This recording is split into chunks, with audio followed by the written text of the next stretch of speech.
Mark Rogers TV with you once again. And if you love college football, please follow me on Twitter at MarkRogersTV, and we will discuss and debate college football. Tonight we're talking about UCLA and Oregon at Autzen Stadium on Saturday night. And I believe Bruin head coach Jim Mora gives us a bit of a tip of what we might expect in Eugene, Oregon on Saturday night. He said after the Stanford game, I believe that we started 7 true freshmen, including our punter, against one of the best teams in America, Stanford. And we took it down to the wire. We took it down to the end, 17-10 with 2.5 minutes to play. That's a testament to our players and our players competing, and that's a testament to our coaching. I also believe that it might be a concession speech for this Oregon game coming up on Saturday night. UCLA is not quite ready to play in primetime with the Ducks on the road. UCLA is also a banged-up football team, and Jim Mora has done a remarkable job with this program. UCLA is relevant for the first time nationally in a long time, basically since Cade McNown led UCLA to the Rose Bowl against Wisconsin in 1998. Forget the 2005 season starting off at 8-0. That was a mirage. UCLA is back, but not quite there. Oregon and Stanford are still a step or two ahead. Simon Goins, UCLA's left tackle, out against Stanford with an ankle injury, may not play Saturday night.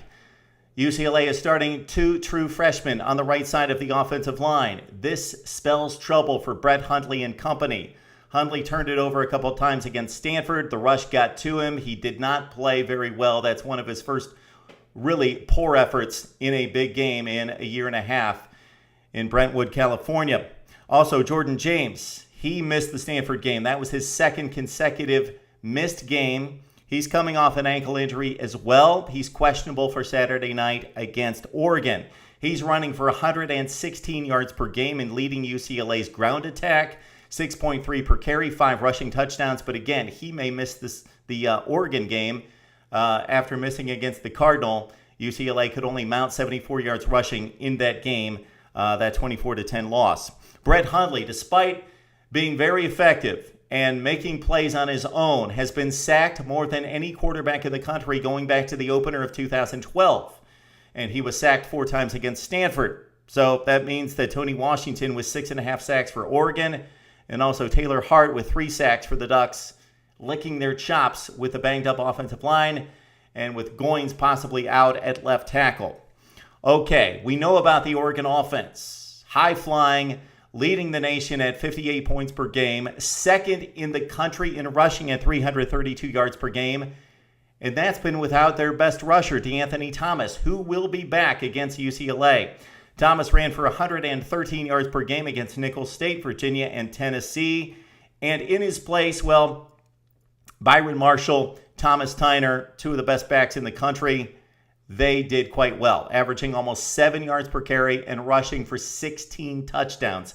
Again, without their best back, running the football second best in the country at 332 per game. Okay, I think it comes down to this for UCLA. Hundley's got to get the ball out of his hand. They're going to set up a lot of short passes for him. The offensive line, they're going to try to accommodate the injuries and the freshman on the right side by 3-step drops, Hundley getting the ball out of his hands to Shaq Evans, Devin Fuller, Jordan Payton. Those guys are going to have to make plays in space. They're going to have to turn 5-yard plays into 15 and 20-yard plays against the Oregon defense. Make guys miss in space. On the flip side, Oregon does that all the time with the sweep plays, with the running plays, and with the short passing game underneath. They make guys miss in the open field. Anthony Barr and company for UCLA are going to have to wrap up the tackles and keep Oregon at bay. Not going to stop this offense, obviously, but they have to contain this offense to a certain extent. On the other side, UCLA going to have to make plays in space and going to have to run the football. And hopefully for the Bruins, Jordan James will be back to run the football because they are very thin at the running back position behind that patchwork offensive line. I don't think it can happen from start to finish. UCLA, very talented, very young team. As Mora pointed out after the Stanford game, 7 true freshmen started against Stanford. More the same against Oregon. Rough night for the Bruins on the road. Oregon wins this one over UCLA 45-23. Need to hear from you. Give us your breakdown of UCLA and Oregon, anything in college football, right here on Mark Rogers TV.